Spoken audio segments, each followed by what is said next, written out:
BJP party की अगर हम बात कर ले, जो रिसेंट में अभी रूलिंग पार्टी है हमारे उत्तर प्रदेश में, इन्होंने वादा किया कि 2022 में किसानों की आय दुगनी कर देंगे। लेकिन जब पार्लियामेंट में बिल पास हुआ, विपक्ष से विदाउट डिस्कशन किए इन्होंने बिल पास कर लिया। जब किसान धरने पर बैठ गए, 1 साल तक गाजीपुर में सर्दियों में किसान हमारा वहाँ पर उनकी मृत्यु होती रही। 700 किसान की डेथ हो गई, शहीद हो गए, लेकिन इनके कान पर जू भी नहीं रहेगा। इन्होंने नहीं वापस किए कृषि बिल। और जैसे उत्तर प्रदेश का चुनाव आने को हुआ, इनको लगा कि किसान अड़ेग हैं, ये नहीं मानेंगे, इन्होंने तब उस बिल को वापस किया। और लखीमपुर खीरी में हमारे किसान आंदोलन कर रहे। आंदोलन करना हमारा फंडामेंटल अधिकार है, हमारा संविधान ये हमें अधिकार देता है। लेकिन इनके जो अपने मंत्री हैं, उनके बेटे उनको कुचलते हुए निकल जा रहे हैं, दिन दहाड़े रोकते हुए निकल जा रहे हैं। व्यापारियों की अगर हम बात करें, जब नोटबंदी बीजेपी पार्टी ने की 2016 में, उसके बाद जो रीढ़ हमारे किसान, हमारे देश का जो एक छोटा जो बिजनेसमैन व्यक्ति है, उसकी पूरी रीढ़ टूट गई।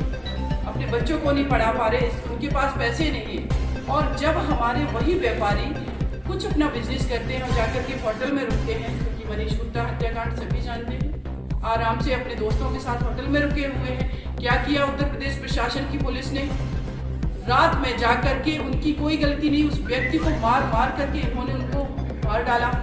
पुलिस FIR नहीं लिख रही, वो बहन लोगों से भीख मांग रही है, पुलिस प्रशासन से भीख मांग रही है कि मेरे पति की FIR लिख लो, उनका मर्डर हुआ है। उत्तर प्रदेश के मुख्यमंत्री जी जब ये मीडिया में हाईलाइट हुआ, वो तो शुक्रगुजार हूँ हमारे मीडिया बंधुओं का कि आपके वजह से ऐसे लोग अपनी आवाज़ उठा पाते हैं। वो बेटी, उसकी क्या गलती थी मीनाक्षी गुप्ता की, उनका भी केस में लड़ रही हूँ। उस छोटे से बच्चे की क्या गलती थी, उसके पिता की क्या गलती थी जो मार दिया। हाथरस गैंगरेप मर्डर केस की बात करें, लोग कहते हैं कि हर शासन प्रशासन में कुछ ना कुछ क्राइम होते रहते हैं। मैं भी इस चीज़ को मानती हूँ कि 100% नई चीज़ें खत्म हो सकती, लेकिन बहन जी ने वो करने की पूरी कोशिश की और उत्तर प्रदेश के माफिया थर-थर कांपते थे। लेकिन जब हाथरस की बिटिया के साथ गैंगरेप और मर्डर हो जाता है, वो माँ भीख मांगती रही कि मेरी बेटी का एक बार चेहरा दिखा दीजिए। क्या हम वो भारत हैं जब जहाँ पर किसी व्यक्ति की डेथ होती है, किसी भी तरीके से वो अपने रिश्तेदारों को, अपने लोगों को बुलाते हैं कि उसका अंतिम बार चेहरा देख ले। लेकिन पुलिस प्रशासन, ये उत्तर प्रदेश सरकार, बिल्कुल इनको संवेदनाएं नहीं जागी। उस बेटी को रात में केरोसिन डाल के जला दिया।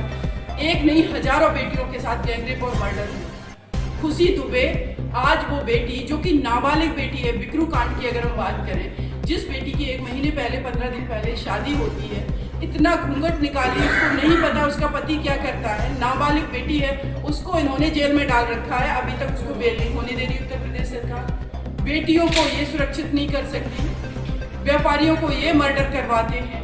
हमारा आम नागरिक रात में नहीं घूम सकता है। सांप्रदायिकता का माहौल आप लोग बनाते हैं। हमारे देश के गृह मंत्री जब रैली करते हैं तो कहते 2013 के दंगे याद रखिए।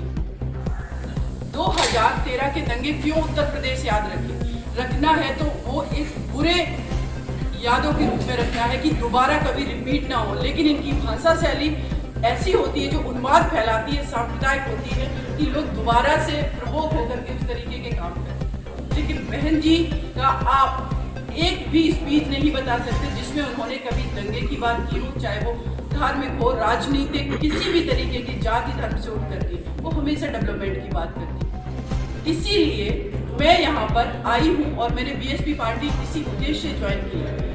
बहन जी का जो काम है, BSP पार्टी का जो उद्देश्य है, मानवतावाद की बात करते हैं हम लोग, सर्वजन हिताय सुखाय की बात करते हैं। और अगर मैं बात करूं कि उत्तर प्रदेश में एक बहुत बड़ी आबादी जो है OBC की, OBC कार्ड सब खेलना चाहते हैं, OBC को रिप्रेजेंटेशन कोई नहीं देना चाहता।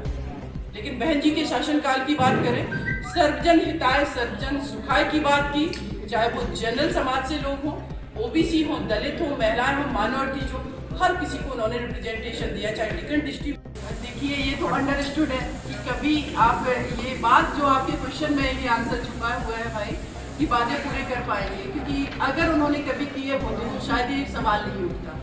इन्होंने कभी अपने वादे पूरे नहीं किए, चाहे BJP की बात करें, समाजवादी पार्टी की बात करें। समाजवादी पार्टी की बात करें तो 2012 से लेकर के 17 का जो कार्यकाल रहा, इस उत्तर प्रदेश ने गुंडागर्दी बहुत झेली, भूमाफिया बहुत ज़्यादा हुए, महिलाएं भी असुरक्षित हुई। और वादे जितने भी थे एक भी वादा पूरा नहीं किया। और बीजेपी पार्टी का वही हाल। लेकिन अगर बीएसपी पार्टी की बात करें, पहले ही बता चुके हमारी कोई घोषणाएं नहीं होती है, लेकिन काम लोगों की जरूरतों के हिसाब से हम करते हैं। केंद्रीय गृह राज्य मंत्री की बेटी को जो जमानत के लिए हालांकि हाईकोर्ट ने जमानत दी है, मामले की जांच भी चल रही है, लगता प्रभावित होगी। चूँकि मैं अधिवक्ता हूँ तो मैं जानती हूँ कि जब भी कोई बेल लगाता है, बेल एप्लीकेशन, तो उसमें स्टेट का एक बहुत बड़ा रोल होता है। स्टेट अगर पूरी तरीके से अपोज करेगा तो बेल कोर्ट नहीं देगा।